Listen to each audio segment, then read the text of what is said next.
to say I'm not going to marry you because you don't have like one blue eye, one green eye, whatever. But actually it's his way, it's his get out clause of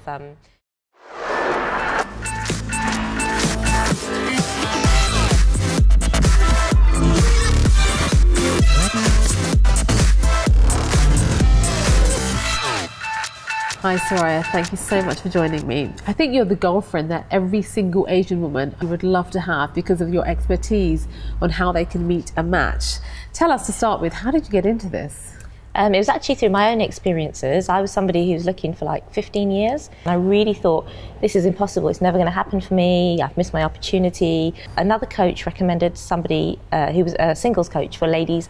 I worked with her, and honestly, within 7 months, I met somebody and got married. But then I did realise that there's so little support out there for Asian women over 30 who are really struggling, because they tend to sort of feel quite embarrassed about it. People make them feel ashamed, so they don't reach out for help, and then subsequently there's no help. What was it for you that this singles coach did that all these years of searching wasn't working? She gave me relationship tools, how to find somebody, what to look for, and when you've met him, how to kind of interact with him in a way that's healthy, fulfilling, and leads to marriage. And I think culturally we're always told never to talk to boys, and then all of a sudden it's like, oh, we'll get married, but why aren't you married yet? I've heard a podcast of yours where you do pinpoint the bad behaviours of guys, that women should avoid those men. Yes. Can you tell us a bit about that? I mean, there's quite a few, but I think there's 5 or 6 key ones.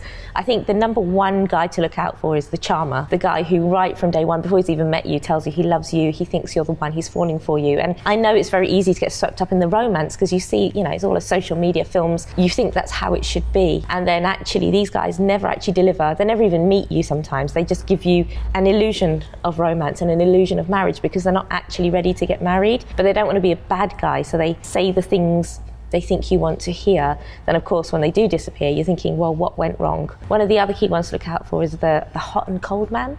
He's the one who 1 minute he loves you, next minute he disappears for 3 days, he comes back, he loves you again, he disappears. And this kind of guy, I know a lot of ladies quite enjoy the chase sometimes, but for marriage you don't want a chase. And really with this guy, it's an ego boost. It's I can win you, so to speak. Once he's won you, he goes cold on you. So if you go cold on him, he thinks, okay, I think I'm losing her, let me come back. And it's any others? I think one of the other ones is the perfectionist.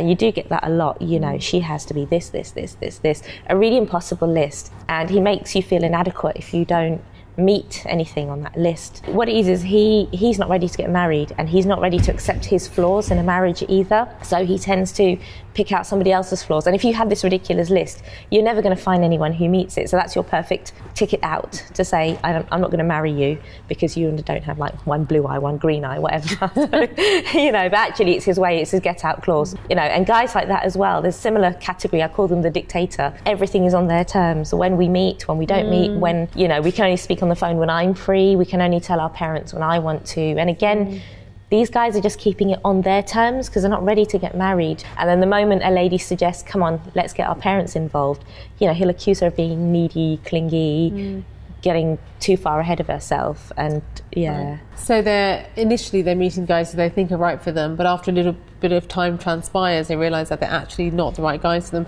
So what do you tell them to do or guide them? I think be very honest about how it's making you feel, and is this the kind of behaviour which is only going to get worse in a marriage?